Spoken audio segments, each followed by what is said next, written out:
땅에 들어가려면 맘의 준비 다하여 힘써 일하세. 허락하신 새 땅에 들어가려면 맘의 준비 다하여 힘써 일하세. 여호수아 본바다 앞으로 가세. 우리 거할 처소는 주님 품이세.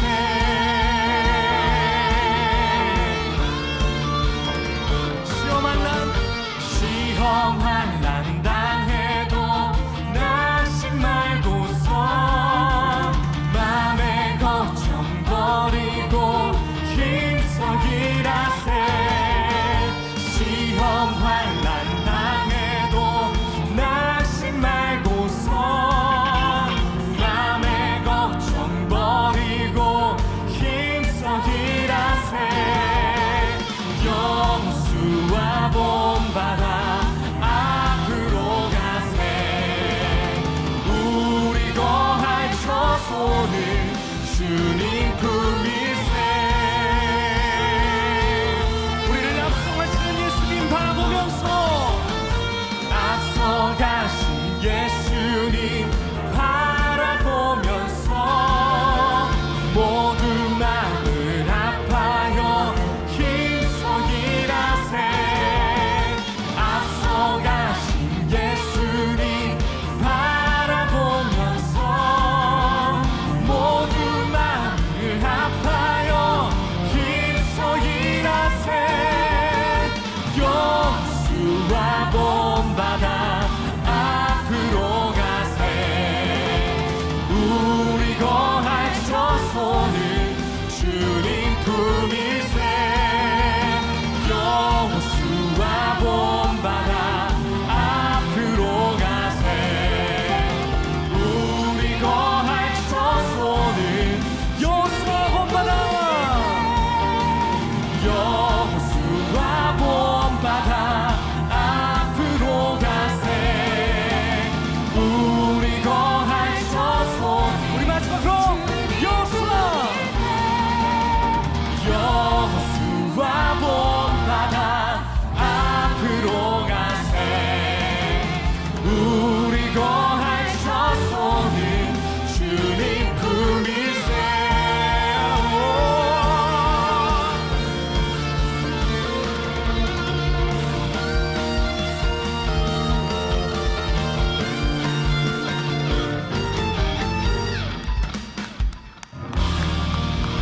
할렐루야.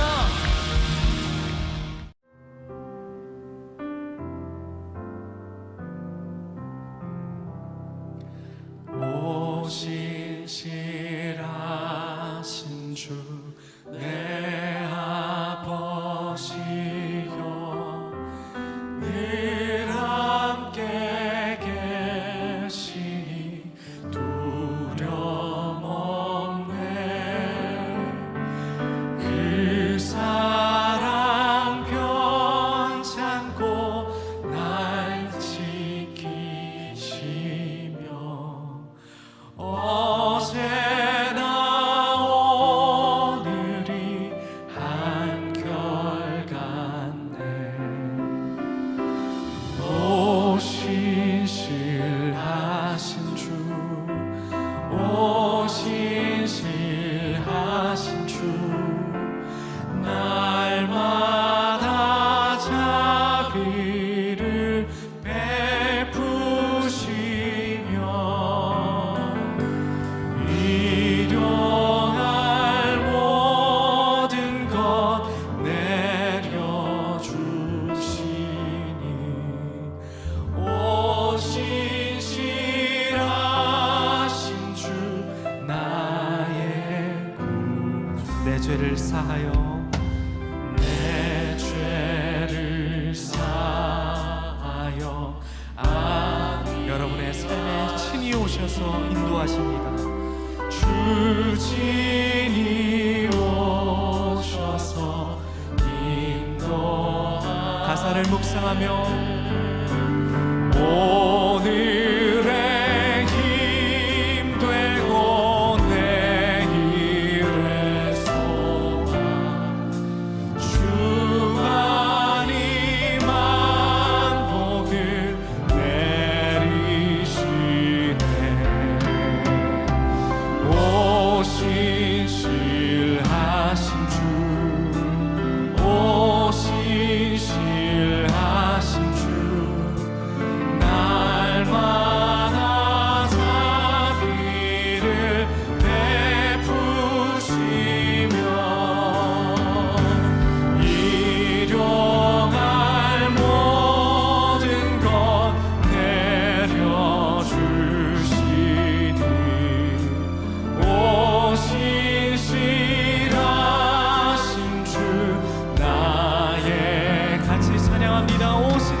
날마다 자비하신 주님의 긍휼하심으로 우리의 외로운 마음이 위로를 받게 하여 주십시오.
이 시간 하나님께서 우리에게 주시는 말씀은 느헤미야 12장 31절에서 47절까지의 말씀입니다. 제가 봉독해 드리도록 하겠습니다. 이에 내가 유다의 방백들을 성벽 위에 오르게 하고 또 감사 찬송하는 자의 큰 무리를 둘로 나누어 성벽 위로 대오를 지어 가게 하였는데 한 무리는 오른쪽으로 분문을 향하여 가게 하니 그들의 뒤를 따르는 자는 호세아와 유다 지도자의 절반이요 또 아사랴와 에스라와 무술람과 유다의 베냐민과 스마야와 예레미야며 또 제사장들의 자손 몇 사람이 나팔을 잡았으니 요나단의 아들 스마야의 손자 마따냐의 증손 미가야의 현손 삭골의 5대손 아삽의 6대손 스가랴와 그의 형제들인 스마야와 아사렐과 밀랄레와 길랄레와 마에와 느다넬과 유다와 하나니라 다 하나님의 사람 다윗의 악기를 잡았고 학사 에스라가 앞서서 샘문으로 전진하여 성벽으로 올라가는 곳에 이르러 다윗성의 층계로 올라가서 다윗의 궁 윗길에서 동쪽으로 향하여 수문에 이르렀고 감사 찬송하는 다른 무리는 왼쪽으로 행진하는데 내가 백성의 절반과 더불어 그 뒤를 따라 성벽 위로 가서 화덕 망대 윗길로 성벽 넓은 곳에 이르고 에브라임 문 위로 옛문과 어문과 하나넬 망대와 함메아 망대를 지나 양문에 이르러 감옥 문에 멈춤에 이에 감사 찬송하는 두 무리가 하나님의 전에 섰고 또 나와 민장의 절반도 함께하였고 제사장 엘리야김과 마세야와 미냐민과 미가야와 엘요에네와 스가랴와 하나냐는 다 나팔을 잡았고 또 마세야와 스마야와 엘라살과 우시와 여하난과 말기야와 엘람과 에셀이 함께 있으며 노래하는 자는 크게 찬송하였는데 그 감독은 에스라히야라. 이날에 무리가 큰 제사를 드리고 심히 즐거워하였으니 이는 하나님이 크게 즐거워하게 하셨음이라. 부녀와 어린아이도 즐거워하였으므로 예루살렘이 즐거워하는 소리가 멀리 들렸느니라. 그날에 사람을 세워 곡간을 맡기고 제사장들과 레위 사람들에게 돌릴 것 곧 율법에 정한 대로 거제물과 처음 익은 것과 11조를 모든 성읍밭에서 거두어 이 곡간에 쌓게 하였노니 이는 유다 사람이 섬기는 제사장들과 레위 사람들로 말미암아 즐거워하기 때문이라. 그들은 하나님을 섬기는 일과 결례의 일을 힘썼으며 노래하는 자들과 문지기들도 그러하여 모두 다윗과 그의 아들 솔로몬의 명령을 따라 행하였으니 옛적 다윗과 아삽의 때에는 노래하는 자의 지도자가 있어서 하나님께 찬송하는 노래와 감사하는 노래를 하였음이며 수르바벨 때와 느헤미야 때에는 온 이스라엘이 노래하는 자들과 문지기들에게 날마다 쓸 몫을 주되 이 그들이 성별한 것을 레위 사람들에게 주고 레위 사람들은 그것을 또 성별하여 아론 자손에게 주었느니라. 아멘. 네, 할렐루야. 또 이렇게 오후 예배 드리시는 여러분들 가운데 하나님의 은혜와 축복이 가득 넘치기를 간절히 바랍니다. 오늘은 감사로 행진하는 주님의 백성이란 제목으로 말씀 나누도록 하겠습니다. 오늘 말씀을 보면 드디어 그 성벽이 완성되어서 하나님께 봉헌을 합니다. 봉헌식을 하고 있는 장면이죠. 봉헌식은 백성이 두 무리로 나뉘어서 행진하는 것으로 시작됩니다. 근데 그 행진을 여러분 왜 합니까? 그것도 행진을 어디서 해요? 성벽 위에서 합니다. 성벽의 두께는 당시 한 3m 정도 되는데 이 성벽이 튼튼한지 성벽이 잘 완공이 된 건지 점검하기 위해서 안전을 확인하고 또 점검하기 위해서 한 거고, 또 한 가지는 이스라엘을 구원하신 하나님의 능력을 찬양하며 선포하는 목적으로 진행됐습니다. 유다 백성들은 하나님을 멀리하고 말씀에 불순종함으로 여러분 잘 아시다시피 포로 생활을 했잖아요.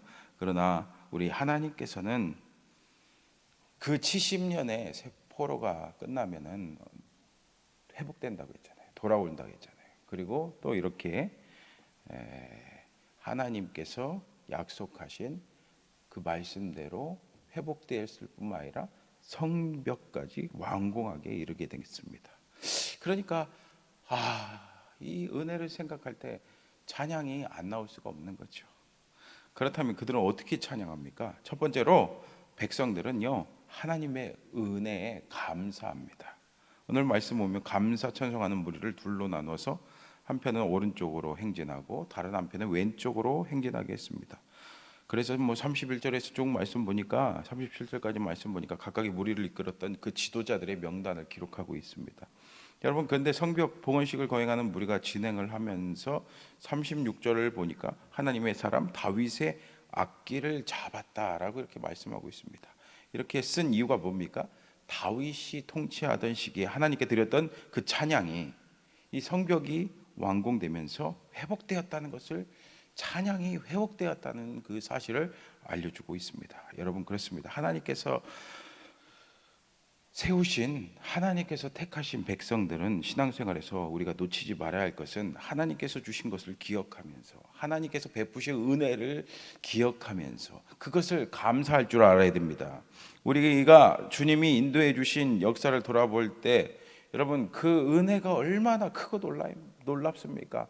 무엇보다 여러분 생각해 보세요. 여러분, 수많은 사람들 중에 나를 사랑해 주셔서 죄 가운데 빠져있던 나를 건져주신 은혜, 나를 택해 주신 은혜, 나를 구원해 주신 은혜, 그 십자가에서 그 피 흘리시기까지 나를 위해서 십자가에서 고통당하신 그 예수님의 은혜, 여러분, 이 은혜 얼마나 놀랍습니까? 이뿐 아니라 지금까지 살면서 하나님이 여러분들에게 베푸신 은혜가 얼마나 많이 있습니까? 여러분, 이 시간에 한번 생각해 보세요. 그 은혜가 너무 감사하죠? 그러니까 감사를 안 할 수가 없습니다. 오늘도 여러분 감사와 찬양이 회복되기를 축복합니다. 이스라엘 백성들이 성벽을 재건해 봉헌할 때 참으로 기쁘고 감격스러웠겠죠. 근데 사실 그들이 여유로운 상황 가운데서 성벽을 건축하고 봉헌하는 것이 아니죠. 포로 생활 중에 귀환해서 대적의 위협을 시달리면서 헌신하기를 주저하지 않았기 때문에 하나님께서 성벽을 완공하도록 인도해 주신 겁니다.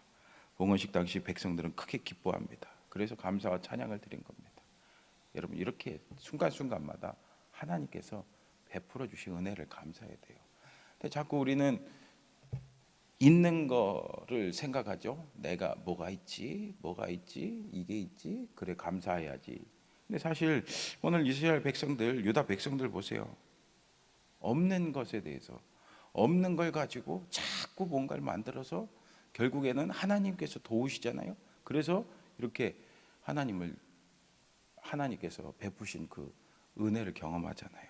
여러분, 우리도 이렇게 자꾸 없는 것 때문에 불평불만하지 말고, 없는 것 때문에 나는 왜 이것도 없고 저것도 없고 막 따지고 막 스스로 막 원망하고 막 하나님을 원망하고 사람들을 원망하지 말고 작은 거라도 감사하고 또 없는 것에 대해서 오히려 감사하고 찬양하는 저와 여러분 되시기를 축복합니다. 혹시 여러분 어려움 가운데 있는 분이 있습니까? 여러분 찬양해 보시기 바랍니다. 오늘 말씀 보니까 찬양하면요 우리에게 즐거운 마음을 주신다고 했어요. 감사하면요 하나님께서 우리에게 즐거운 마음을 주십니다. 여러분 평안을 주시는 거예요. 여러분 분명히 기억하시기 바랍니다. 그래서 하나님께 감사와 찬양을 함으로써 하나님 주시는 그 놀라운 그 은혜와 또 위로와 용기를 받기를 축복합니다. 두 번째로 백성들은요 하나 되어서 하나님을 찬양했습니다. 계속해서 38절 말씀 보니까 감사 찬송하는 다른 한 무리가 쭉 나오죠. 그리고 또 40절을 보니까 이에 감사 찬송하는 두 무리가 하나님의 전에 섰고 또 나와 민장의 절반도 함께하였고 아멘. 이들은 앞서서 오른쪽으로 행진해 온 무리와 하나님의 전에서 땅 만났습니다. 여러분 감사 찬송하는 무리가 둘로 나누어 행진하다가 하나님의 전에 같이 선 것에 통해서 어떤 것을 알 수가 있습니까? 여러분 하나님을 섬기는 백성은 하나 되어야 되는 거예요. 하나 되어서 함께 하나님을 찬양해야 된다는 겁니다. 봉헌식을 거행할 때 두 무리로 나누어 하나는 오른쪽 그리고 나머지는 왼쪽으로 행진하게 했잖아요. 그리고 감사 찬송하는 성가대가 앞섰고 지도자들과 제사장들을 아예 다윗의 악기를 든 그 사람들이 뒤를 이었습니다. 그리고 두 무리는 예루살렘 성전이 있는 곳에 서로 만났습니다. 여러분 막 하나님을 찬양하면서 막 행진하면서 하나님은 인자가 많으시고 사랑이 많으시고 막 하면서 막 찬양을 하면서 노래를 하면서 그 사람들에게 딱 만났을 때 여러분 어땠을까요? 얼마나 감격스러웠을까요? 그리고 이스라엘 백성들이 무슨 생각을 하겠습니까? 우리는 하나님을 찬양해야 되는구나라는 것을 깨닫지 않았겠습니까? 여러분 이 모습을 통해서 이스라엘 백성들의 정체성이 뭔지 분명히 알 수가 있습니다. 이렇게 그들은 다 함께 하나가 되어서 하나님을 찬양했습니다. 하나님의 은혜로 성벽이 완성되었음을 기억하고 그 성벽을 하나님께 봉헌하게 된 것을 모두 다 나와서 기쁨으로 즐거워하며 하나님을 찬양했습니다. 여러분 이뿐 아니라 이 43절 보니까 여자들과 어린아이들도 함께 즐거워했다고 했어요. 사실 그 당시에 여자들이나 어린아이는 사실 사람 취급도 잘 못 받았잖아요. 그런데도 불구하고 여기 이 말씀에 기록되어 있는 이유가 뭡니까?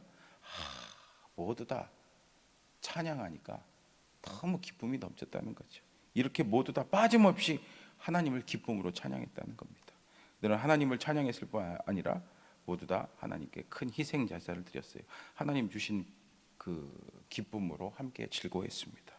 여러분 이렇게 교회는요 우리도 마찬가지로 교회로서 교회는 이 부르심 받은 사람들의 모임이잖아요. 성도 개인이 하나님을 높이고 찬양하는 것도 너무 중요하지만 이렇게 함께 모여서 하나님을 예배하고 찬양하고 감사하는 것 너무 중요합니다. 그래서 우리가 모이기에 힘써야 돼요. 우리 하나님께서는 우리가 모이기를 원하십니다. 함께 모여서 여러분 말 그대로 시너지 효과를 이루잖아요. 그렇죠? 시너지 효과 아시죠? 네. 모이면 하나가 모이면은 둘이 되는 두 배의 힘을 발휘하는 것뿐만 아니라 하나가 모이면 두 배가 아니라 네 배, 막 8배, 10배, 막 20배 이렇게 힘을 발휘하는 게 바로 이 시너지 효과 아니겠습니까? 여러분 그렇잖아요. 여기서 모여서 우리 예배당에서 모여서 찬양할 때 얼마나 감격스럽습니까?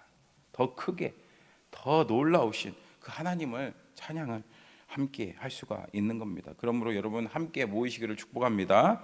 그러므로 우리는 개인의 어려움을 해결하신 하나님의 은혜에 감사하는 것뿐만 아니라 믿음의 공동체를 향한 하나님의 뜻을 살피고 그것을 성취하려는 노력에 귀 기울여야 됩니다. 여러분 이렇게 우리 성도가 한 마음으로 한 뜻으로 기도하고 찬송할 때 우리 하나님께서는 더욱더 기뻐하시고 하나님의 큰 역사를 이루신다는 것을 분명히 기억하시기를 축복합니다. 마지막으로 세 번째, 하나님의 것을 먼저 챙깁니다. 여러분 44절 보세요.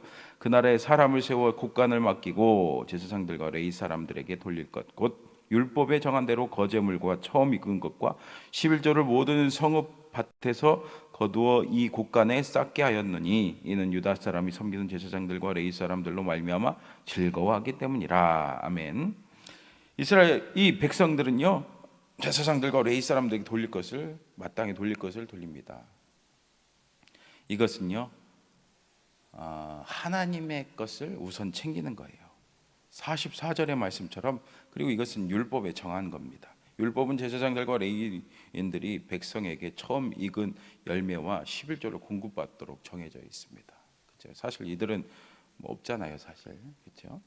제사장들과 레위인들의 역할과 사역은 이미 모세 율법에 규정되어 있습니다. 그들에게 돌려지는 예물에 대한 율법도 마찬가지죠. 이스라엘이 형성되면서부터 느헤미야서가 기록되기까지 이 사실은 변함없었습니다. 포로 생활에서 돌아와 스룹바벨을 거쳐 느헤미야에 이르기까지도 예외가 아니었습니다. 이렇게 사실 먹고 살기도 힘들었을 텐데 이 제사장들과 그 레위인들에게 마땅히 돌려야 할 것을 백성들이 돌린 이유가 뭡니까? 하나님께서 정하신 거기 때문에 그런 거죠. 그리고 하나님을 섬기는데 온전히 헌신하는 사람들이 바로 이 제사장들과 레위인이었습니다. 따라서 레위인들에게 이 공급이 또 제사장들에게 이 공급이 끊어지면 어떻게 되겠습니까? 제대로 하나님을 제사하고 하나님을 제대로 찬양하기가 어렵겠죠. 이것을 통해서 우리가 무엇을 알 수 있습니까? 이스라엘 공동체는요 예배 공동체라는 거예요. 신앙 공동체라는 겁니다. 그리고 이렇게 이들에게 공급을 함으로써 하나님께 감사하고 예배드리는 일이 끊어지지 않았다는 것을 볼 수가 있습니다. 여러분, 그래요. 이스라엘 백성들이 다른 나라들과 구별되는 지점은 바로 군사력과 경제력에 있지 않았습니다. 그들은 하나님께 예배드리는 백성이기 때문에 거룩하게 구별되었습니다. 여러분, 우리도 잊지 말아야 됩니다. 우리의 욕심을 채우려고 마치 투자하듯이 하나님께 헌신하고 물질을 드려서는 안 됩니다. 우리 사역자들도 마찬가지입니다. 우리 목회자들도 마찬가지입니다. 예물이 하나님께 바르게 예배 드리기 위해서 드려진 것이라는 것을 잊지 말아야 됩니다. 여러분, 이렇게 예물 드리는데 관한 자세한 규정은 이스라엘 백성들이 하나님을 중심으로 살아야 하는 백성들임을 확인케 해줍니다. 여러분, 그러므로 우리도 우리 자신의 만족을 위해서 예물 드리는 것이 아니라 우리 하나님께 영광 돌리기 위해서, 그리고 하나님께 예배드리기 위해서, 그리고 하나님께 제대로 예배드리기 위해서 하나님께 드린다는 것을 분명히 아시기를 바랍니다. 사랑하는 성도 여러분, 요즘 코로나19 때문에 많이 힘드시죠? 많이 움츠려들고 계시죠? 그럴수록 여러분 힘내시기 바랍니다. 어려울수록 더 찬양하고 힘들수록 더 하나님을 감사하고 찬양하며 하나님 앞에 나아가시기 바랍니다. 그리고 또한 우리 공동체가 힘들고 어려울수록 더 모이게 힘쓰고 모여서 하나님을 찬양하고 가장 먼저 하나님께 예배드리는 공동체로 잘 성장하기를 주님의 이름으로 축복합니다. 그리고 우리 교회가 그렇게 감사와 우리 자신과 그리고 우리 교회가 감사와 찬송이 회복될 때, 그리고 하나 될 때 하나님 주시는 더 큰 은혜를 체험하게 될 줄 믿습니다. 기도하겠습니다. 하나님 아버지, 오늘도 이 자리에 불러주셔서 감사합니다. 이스라엘 백성들이 성벽을 재건하고 하나님께 봉헌하는 모습을 보았습니다. 그들이 하나님께 감사 찬송하는 모습을 보았습니다. 우리의 삶을 돌이켜보기 원합니다. 우리의 입술에서 찬양이 또 감사가 없어지고 사라져 있는지 돌이켜보기 원합니다. 오늘 들은 말씀처럼 우리의 삶, 그리고 우리가 지금까지 살아온 우리의 인생은 하나님의 은혜 없이 살아갈 수 없었던 것을 고백합니다. 다 하나님의 은혜인 줄 우리가 알고 감사합니다. 그리고 감사의 찬송을 올려드립니다. 그리고 우리가 모이게 더 힘쓰게 해주셔서 하나 되는 공동체 되게 해주시고 함께 한 마음으로 한 뜻으로 하나님을 찬양하는 우리 모두가 될 수 있도록 도와주시옵소서. 무엇든지 무슨 일을 하든지 내 것을 먼저 구하는 것이 아니라 하나님의 것을 먼저 구하는 우리 모두가 될 수 있도록 인도해 주실 줄 믿습니다. 우리 감사 찬양이 회복되게 해주시고 또 하나 되어서 하나님을 찬양할 때 하나님께서 주시는 놀라운 은혜가 우리 삶 가운데 넘치게 될 줄 믿습니다. 감사하며 사랑이 많으신 예수님의 이름으로 기도합니다. 아멘.